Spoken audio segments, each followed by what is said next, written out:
बिहार लोक सेवा आयोग की ओर से आयोजित होने वाली परीक्षा में हर साल हजारों की संख्या में उम्मीदवार हिस्सा लेते हैं, जिसमें से कुछ ही इस परीक्षा में सफलता हासिल कर पाते हैं। कई बार देखा जाता है कि उम्मीदवार परीक्षा के अंतिम दिनों तक भी अपने सिलेबस को पूरा नहीं कर पाते और उनको रिवीजन के लिए समय नहीं मिल पाता है, जिस वजह से वह परीक्षा में असफल हो जाते हैं।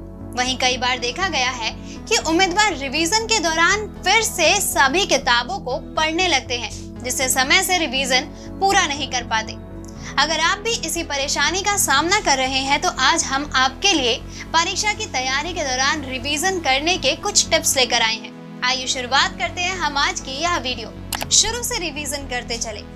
बीपीएससी की परीक्षा की तैयारी कर रहे उम्मीदवारों को बता दें कि आपको अपनी पढ़ाई के साथ साथ रिवीजन करते रहना चाहिए। रिवीजन के दौरान आपको यह ध्यान रखना चाहिए कि आप जो कुछ भी पढ़ें उसे 1 या 2 हफ्ते बाद फिर से दोहराएं, क्योंकि बीपीएससी का सिलेबस लंबा होता है, इसलिए आपको यह प्रक्रिया अपनानी चाहिए।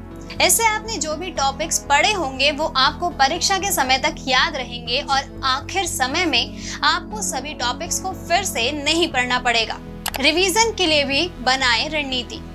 बीपीएससी के उम्मीदवारों के पास सिलेबस पूरा करने के साथ साथ रिवीजन करने की भी योजना होनी चाहिए। उम्मीदवार को यह सुनिश्चित करना चाहिए कि उनकी पढ़ाई और रिवीजन का संतुलन बना रहे। यानी अगर कोई अभ्यर्थी किसी एक विषय का अध्ययन करने बैठा है तो उससे पहले पढ़े गए विषयों का रिवीजन जरूर करना चाहिए। जैसे अगर कोई उम्मीदवार किसी विषय के लिए 1 घंटा खर्च करता है तो उसे रिवीजन के लिए 10 से 15 मिनट का समय देना चाहिए।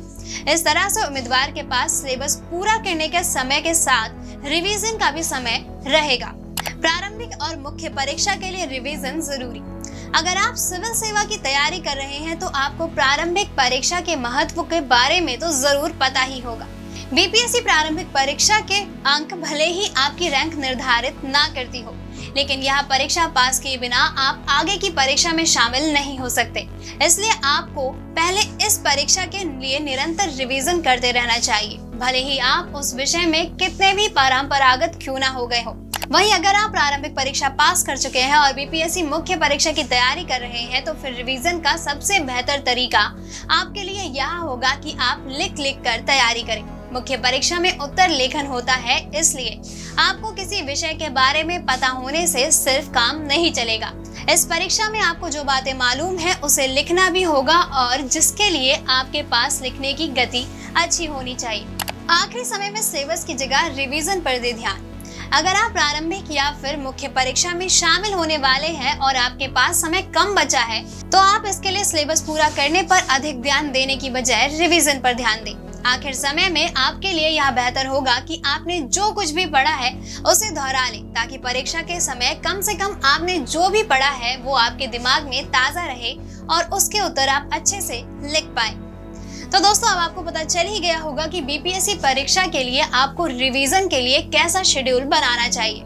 दोस्तों, अगर आपको हमारा ये वीडियो पसंद आया हो तो अपने दोस्तों के साथ भी जरूर शेयर करें और अगर आपके पास हमारे कोई भी सवाल है तो उसे कमेंट में लिख के हमें जरूर बताएं। जल्द ही आपसे फिर मुलाकात होगी एक नई वीडियो पे एक नए टॉपिक के साथ। तब तक के लिए नमस्कार।